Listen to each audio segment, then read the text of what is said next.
This is a Minecraft and this is a Redizio.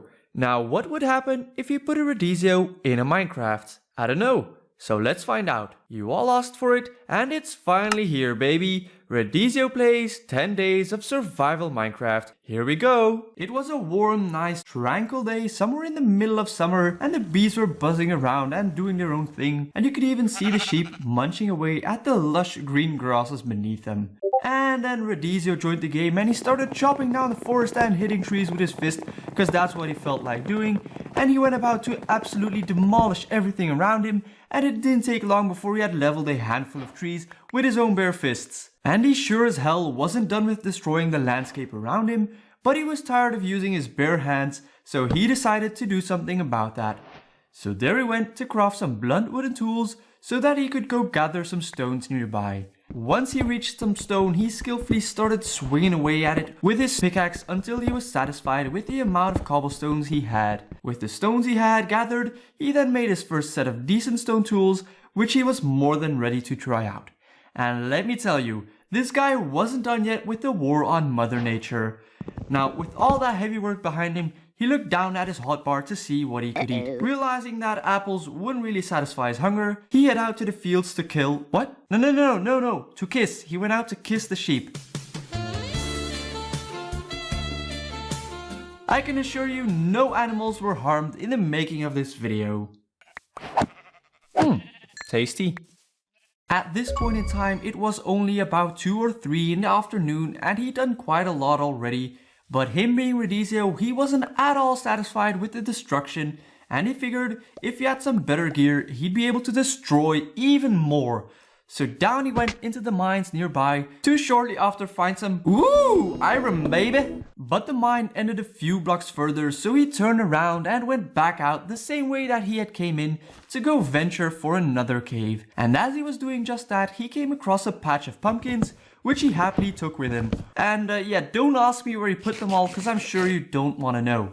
He then shortly after found another cave entrance and didn't even think twice before entering, because after all, the cave looked really quite promising. So here he is, gathering a bunch of coal and iron and being shot at multiple times by a bunch of skeletons.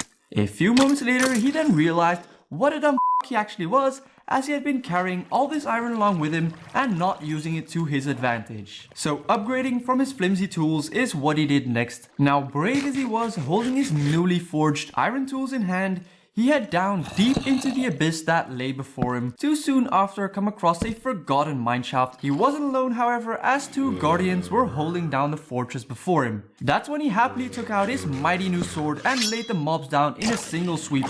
Yeah, it wasn't actually a single sweep, but it sounded more dramatic. In the end though, it was a close encounter, but he managed to defend himself pretty well. It was then and there that he was greeted with the sight of a man's forgotten treasure. As he reached forward to have a better look at the contents of that chest, he was shot in the eye by a skeleton that thought this was a firing range. And as it turns out, Skellerman Bro had brought his friend along too.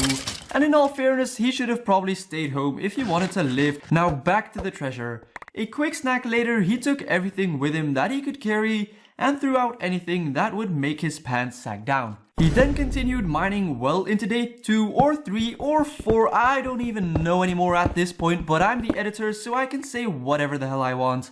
So as I was saying, at this point in time, he hadn't found any ores of great value or any shiny rocks for that matter. But luckily, he remembered a video he'd seen earlier on Redizio's channel. Hey, you might even know the guy, he uploads these amazing tutorials and stuff. Anyway, I'm drifting off point here.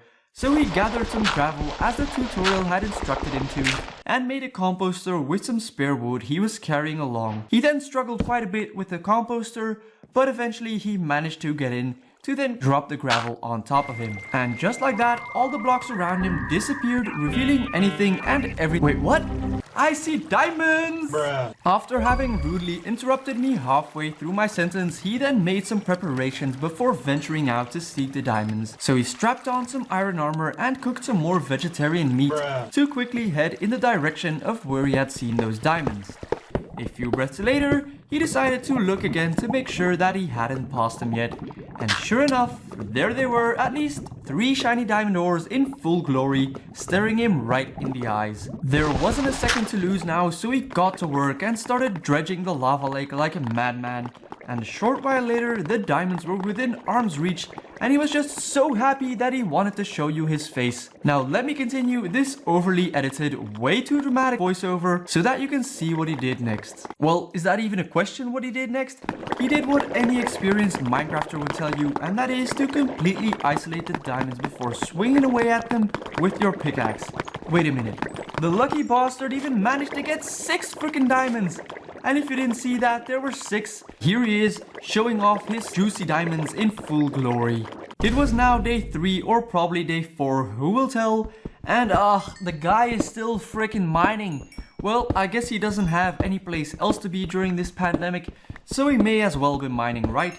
Ah yes, finally, there he goes looking for a way out of this cave, cause damn it was getting way too hard to keep this content entertaining. And here we are, the fresh midnight air of day 5.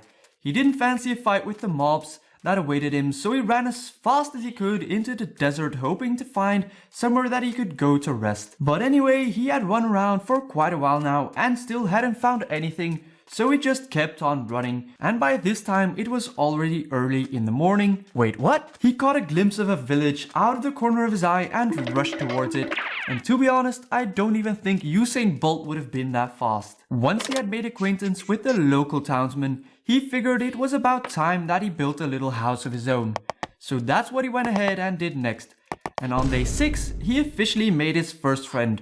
But it turns out Bob didn't want to be friends. So to not bore you to death, here's what he did on day 6, 7 and 8. And it turns out that 2 husks had turned up too early for the housewarming party, so he respectfully asked them to leave.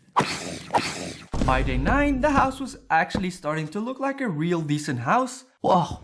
Can someone please help this guy over here and please teach him how to use stairs, cause I'm pretty sure that's not the way they were intended to be used. You know what? Let's skip ahead a few hours. It was around 4 PM and the local villagers had come together to throw a nice party. And it turns out I wasn't even invited. I seriously didn't know what was going on cause it seemed like everyone was having a party without me. So I just went to bed and tried not to think about it. The following day I realized that if I was gonna have a house that I could call my own by day 10, that I was still gonna have to put a floor in. I gathered some stone, threw it in a furnace and cut some nice slabs to line the floor. And there it was, golden hour of day 10, and the house was fully built and shining in all its glory. So what do you think? Shall I give you all a quick house tour? Alright, let's go. We have this nice little walkway in the front here, which I spent way too much time on. Yes, thank you for mentioning. So let's move on to the inside of the house. You can see that we've got quite a nice little furnace array going on here, as well as some storage for days and a handy little crafting area over here. And if you come around the corner here, I have made my desk so that I can edit this very video when I'm done recording. And yeah, that's basically the first floor. Now let's have a look upstairs because it's quite the thing up there.